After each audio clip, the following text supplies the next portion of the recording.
서울 근교의 평온한 마을, 남양주. 새벽 공기가 아직 차가운 어느 봄날 저녁, 나는 남편 지훈과 함께 지역 예술센터에서 열린 자선 전시회에 참석했다. 지훈은 최근에 구청과 추진하는 도심 재개발 프로젝트에 힘을 쏟고 있었고, 이번 전시는 인맥을 다지기 위한 자리였다. 나는 검정색 실크 원피스를 입고 있었다.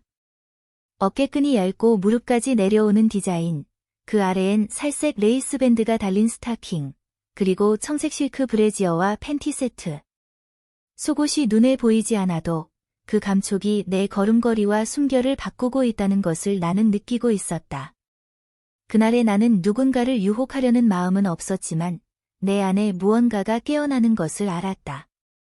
지훈은 이내 회색 정장 차림의 남성들 속으로 사라졌고 나는 샴페인을 들고 혼자 남겨졌다. 그때 한 남자가 다가왔다. 정장도 캐주얼도 아닌 중간의 모호한 분위기. 그는 지훈의 아버지, 서진호였다. 이런 자리는 원래 지루한 법이죠. 그는 내 귀 가까이에서 조용히 말했다. 숨결이 내 목을 스쳤지만 나는 물러서지 않았다. 평소엔 식사 자리에서 짧은 인사만 나누던 사이. 하지만 그날은 달랐다. 그의 말투는 절제되어 있었지만 어딘가 묘하게 감정을 실어 보였다. 그의 시선, 말 사이의 침묵, 그리고 유리잔을 드는 손끝까지 모든 것이 섬세하게 의도된 것 같았다. 어느새 우리는 구석진 전시실로 옮겨갔다. 다른 사람들의 목소리는 점점 멀어졌고 나와 그만 존재하는 듯한 공간이 되었다. 그가 나를 보고 있다는 느낌이 확실하게 들었다.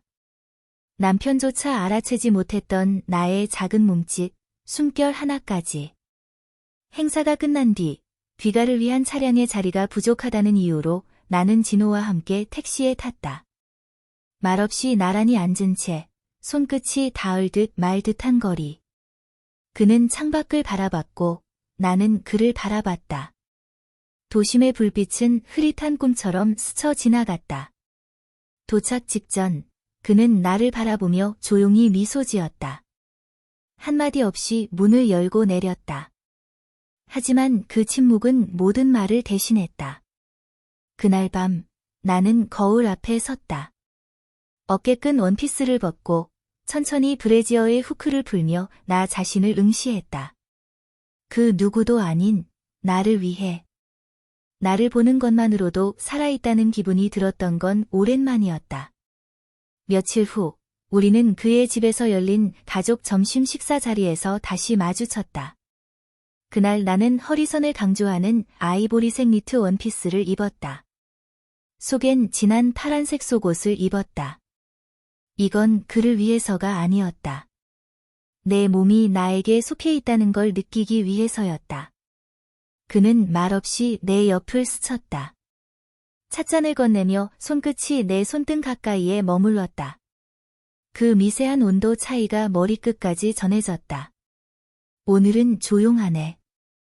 아침이 좀 힘들었어요. 나는 대답했다. 손으로 턱을 살짝 만지는 습관적인 제스처를 했고 그는 그걸 놓치지 않았다. 우리는 부엌 구석에 함께 서 있었다. 그의 시선은 내 눈을 마주치지 않고 그보다 아래에 머물렀다. 섬세하지만 강렬한 그 감각에 온몸이 긴장했다. 너, 걷는 소리로도 널 알아보겠더라. 그가 귓가에 속삭이듯 말했다. 나는 숨을 멈췄다. 그게 나쁜가요? 위험하지. 그 순간 그 대답은 경고이자 유혹이었다. 그날 밤 남편 지훈은 옆에서 새 프로젝트에 대해 떠들었지만 나는 아무것도 들리지 않았다. 머릿속엔 오직 진호의 낮은 목소리와 손끝의 감촉만 남아 있었다. 며칠이 흐른 후에도 그날 진호의 말투와 시선이 내 안에서 사라지지 않았다. 마치 머릿속에 각인된 것처럼 그의 낮은 목소리, 손끝의 열감, 그리고 마지막 그 말 위험하지. 는 내 일상에 은밀한 균열을 만들어냈다. 남편 지훈은 여전히 바빴다. 그의 하루는 전화와 회의, 문서들로 가득했고 나는 매일 커피를 내리고 셔츠를 다리고 미소를 지으며 조용히 아내 역할을 수행했다. 하지만 내 안의 무언가는 더 이상 예전의 내가 아니었다. 그 주 금요일, 진호로부터 메시지가 왔다.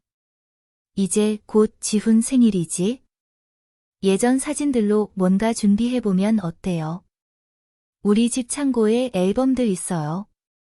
내가 와서 고르면 좋을 것 같아.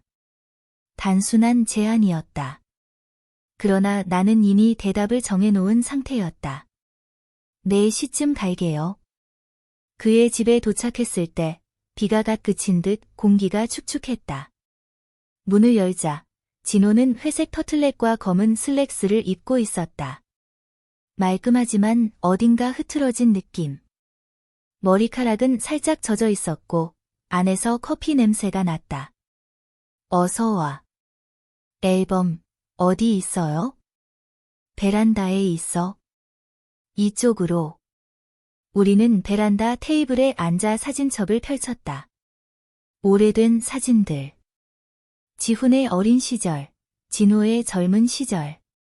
나는 웃으며 사진을 넘겼고 그는 옆에서 차를 따르며 조용히 말했다. 처음 너 봤을 때 생각나. 파란 블라우스 입고 있었지. 지훈이 눈을 못 떼더라. 나는 그 말에 가볍게 웃었지만 그 다음 말은 숨을 멈추게 했다. 나는 그때 너무 바보 같았지. 아무것도 못 느꼈고 아무것도 보지 못했어. 그의 손이 테이블 위에 놓여 있었고 나도 모르게 내 손을 올렸다. 그는 아무 말 없이 내 손을 감쌌다. 따뜻하고 조용하게. 꼭 무언가 오래된 음악처럼. 그날 이후 내 안에 무언가는 완전히 깨어났다. 매일 아침 눈을 뜰 때 내 몸은 내 것이 아닌 것 같았다. 속옷을 고르는 순간 내 피부는 누군가를 기다리고 있었다. 야은 니트 아래 내 몸은 그 손길을 기억하고 있었고 눈길 하나에도 반응하고 있었다. 그러던 어느 날 그는 또 메시지를 보냈다. 오늘 오후에 시간 돼? 지훈 생일 선물 같이 보러 가자. 너의 감각이 필요해. 단순한 말이었지만 그 속엔 암호가 숨어 있었다. 나는 그날 연한 회색 원피스를 입었다.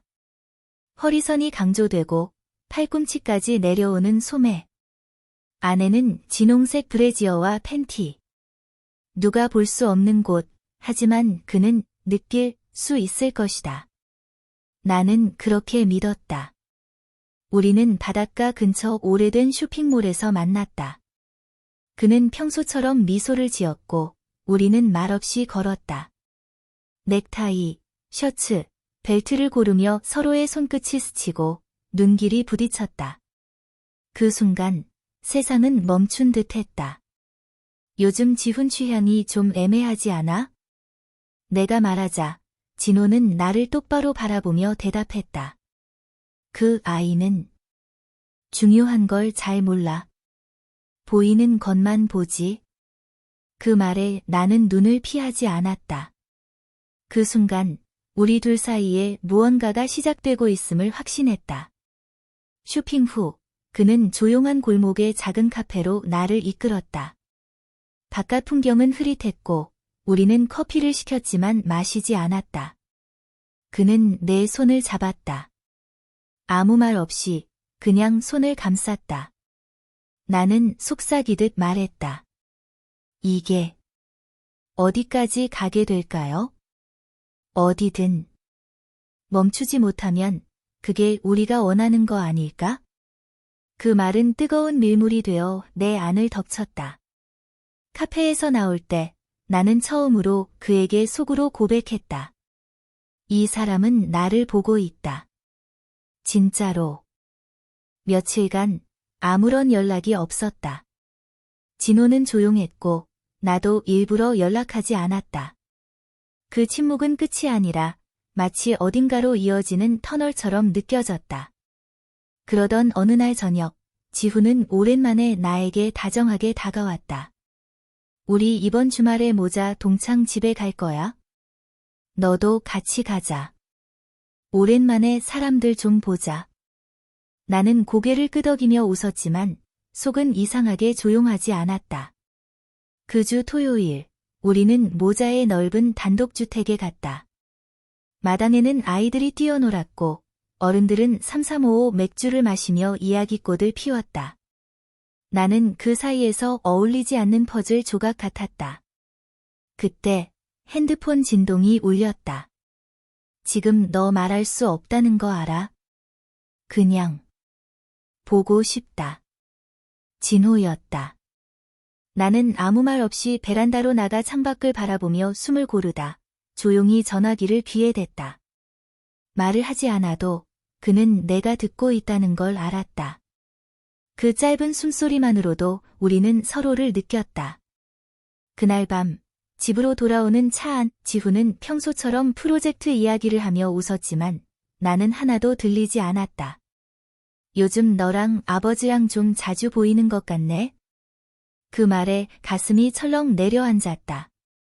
그냥 생일 준비 때문에 조금? 나는 그렇게 둘러댔지만 그 순간만큼은 숨조차 쉬기 어려웠다.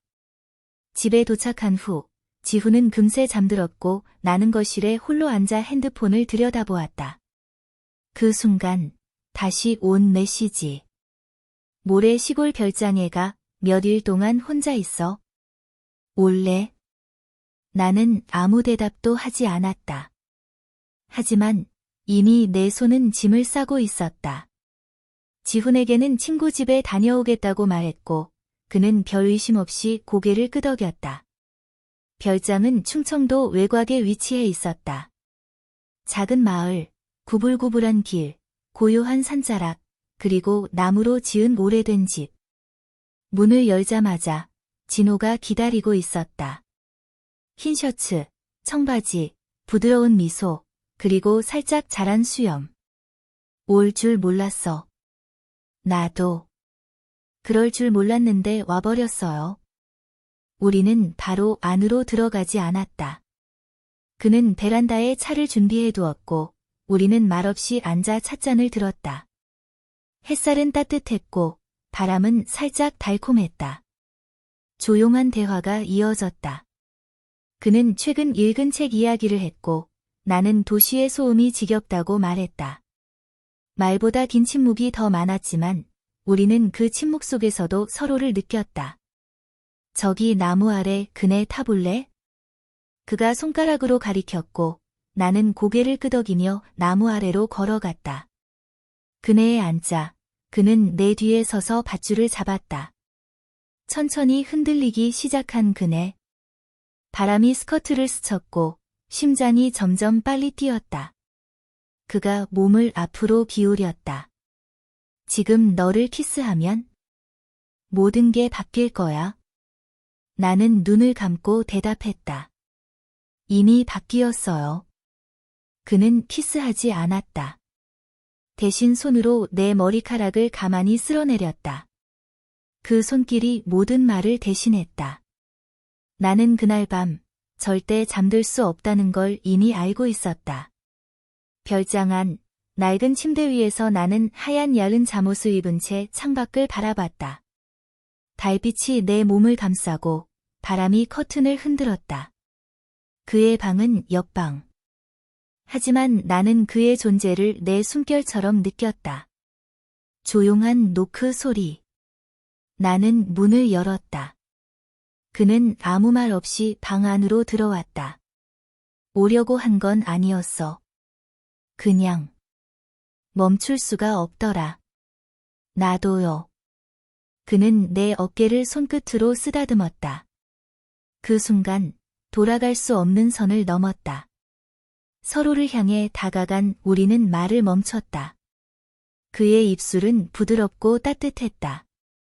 입맞춤은 느리고 진지했으며 모든 갈망을 가라앉히는 듯했다. 그는 나를 안았고 나는 조용히 눈을 감았다. 이건 욕망이 아니라 존재에 대한 증명이었다. 그 밤 우리는 서로를 온전히 느끼며 숨결을 섞었다. 침묵 속에서도 너무나 많은 것이 전해졌다. 그의 심장 소리, 나의 떨림, 스치는 손끝, 깊은 호흡, 모든 것이 생생히 남았다. 그리고 새벽.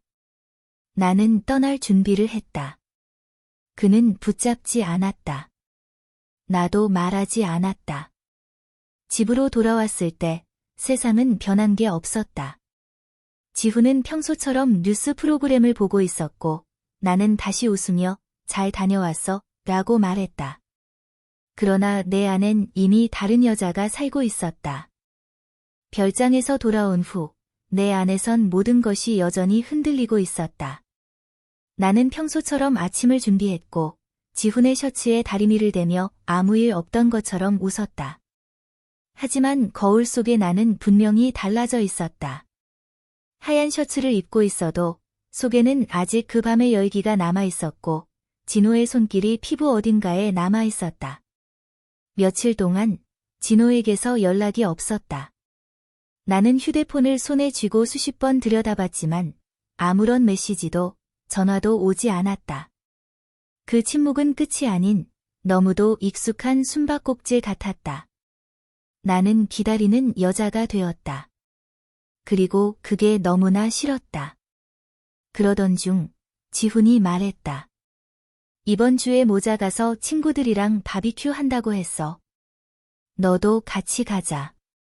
나는 가볍게 고개를 끄덕였지만 마음속은 점점 더 복잡해졌다. 모자에서의 저녁은 활기찼고 모두가 웃고 떠들었다. 하지만 나는 낯선 집의 창틀처럼 틈 사이로 불어오는 바람처럼 혼자였다. 그 순간 핸드폰이 진동했다. 진호였다. 그냥 보고 싶었어. 그게 다야. 나는 들킬까 봐 조심스럽게 방 안으로 들어가 창문을 열었다. 말 못하는 거 알아? 그냥 내 숨소리라도 듣고 싶었어. 그 짧은 말이 나를 무너뜨렸다. 나는 아무 말도 하지 않고 천천히 숨을 들이쉬었다. 그는 그걸 듣고 조용히 말했다. 고마워. 집으로 돌아오는 길, 지훈은 운전하면서 농담을 던졌다. 요즘 너랑 아버지가 많이 친해진 것 같네? 그 말에 순간 가슴이 철렁했다. 아, 그냥 생일 선물 같이 고르느라. 나는 웃으며 넘겼지만 마음속엔 이미 균열이 커져 있었다. 그날 밤, 지훈이 먼저 잠든 뒤 나는 조용히 베란다에 나가 바람을 맞았다. 희미한 불빛 아래에서 나는 거울에 비친 내 모습을 바라보았다. 야른 실크 슬립, 흐트러진 머리카락, 그리고 아직 남아있는 입술의 감각. 나는 더 이상 누군가의 기준에 맞춰 사는 여자가 아니었다. 나는 이제 내 감각으로 사는 여자였다. 다음 날, 아침이 밝자마자 진호에게 메시지가 도착했다. 며칠 동안 시골 내려가 있을 거야? 아무도 없어. 올래? 나는 답장을 보내지 않았다. 하지만 옷장을 열고 조용히 옷을 고르기 시작했다. 친구 만나러 간다고 말하자 지훈은 고개만 끄덕였다. 진호의 별장은 충청도 시골 마을에 있었다. 산속에 숨겨진 듯한 작은 집, 오래된 벽지, 그리고 비 오는 날의 흙냄새. 진호는 나를 기다리고 있었다. 이번엔 흰 셔츠를 단추 2개 풀고 짙은 데님 바지를 입고 있었다. 수염은 살짝 자랐고 머리카락은 비에 젖은 듯 흐트러져 있었다. 안 올 줄 알았는데. 나도 안 올 줄 알았어요. 근데 결국 왔네요. 그날 우리는 몸을 섞지 않았다. 오히려 조용했다. 함께 베란다에서 차를 마시고 함께 사과나무 아래를 걷고 오래된 벤치에 앉아 바람을 맞았다. 그는 나에게 손을 뻗지 않았고 나도 그를 끌어안지 않았다. 하지만 그 조용한 거리감 속에서 더 큰 열망이 피어나고 있었다. 말하지 않아도 아는 감각. 보지 않아도 느껴지는 존재. 그리고 닿지 않아도 울리는 심장 소리. 밤이 되자 나는 침대에 누워 창밖을 바라보았다. 그는 옆방에 있었다. 우리는 아무 말도 하지 않았다. 하지만 그 침묵은 어떤 말보다 뜨겁게 내 몸을 감싸고 있었다. 그때 조용한 노크 소리. 나는 문을 열었다. 그는 말없이 들어왔다. 이번엔 아무 말도 하지 않았다. 그저 내 앞에 서서 손끝으로 내 볼을 살며시 쓸었다. 그 따뜻한 감촉에 나는 조용히 눈을 감았다. 그리고 그는 그냥 거기 서 있었다. 함께 있는 것만으로도 충분하다는 듯. 그 밤은 그저 오래도록 기억될 고요한 평화였다. 며칠이 지났다. 진호는 다시 아무 말이 없었고 나도 침묵했다. 하지만 그건 마치 숨을 참는 것처럼 조용하지만 필연적인 무언가를 기다리는 시간이었고 나는 점점 더 초조해졌다. 지훈은 어느 날 저녁 식탁에서 말했다. 아버지가 요즘 연락도 없고 연락해볼까? 나는 젓가락을 멈추고 조심스럽게 말했다. 일이 바쁘신가 보지. 그냥 두자. 그 말 한마디에도 내 가슴은 쿵 내려앉았다. 들킬까봐, 들키길 바랄까봐 내 안에서도 감정이 갈라지고 있었다. 그날 밤 창가에 앉아 휴대폰을 들여다보던 내게 진호의 메시지가 도착했다. 오랫동안 고민했어요. 지금 떠나요. 옥탑에 있는 지인 회사에서 제안이 들어왔어요. 멀리 가야 해요.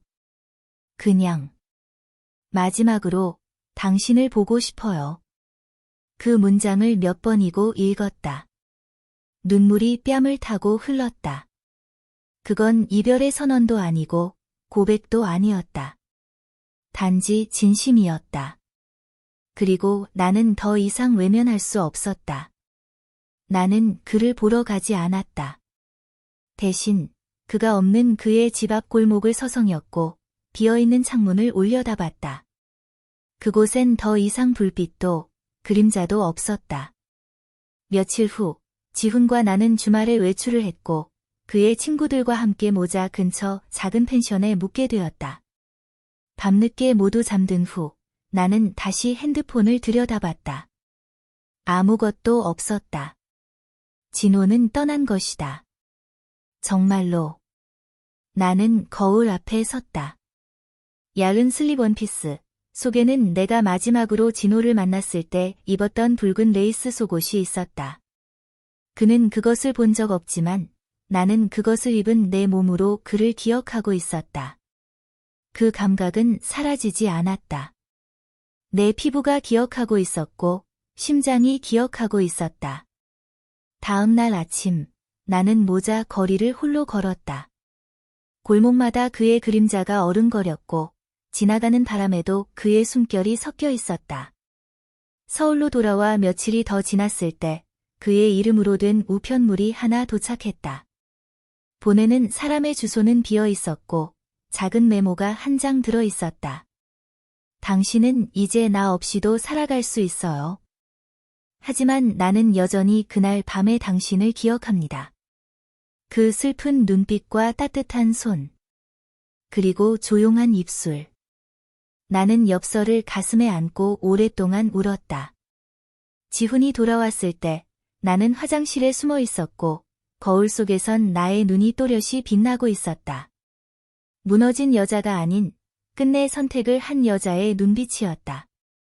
그날 밤 나는 발코니에 앉아 하늘을 올려다봤다. 별은 없었고 바람은 차가웠지만 내 안엔 여전히 불이 있었다. 진호는 떠났지만 나의 이야기는 끝나지 않았다. 그는 내 안에 살아있었고 나는 처음으로 혼자임을 두려워하지 않았다.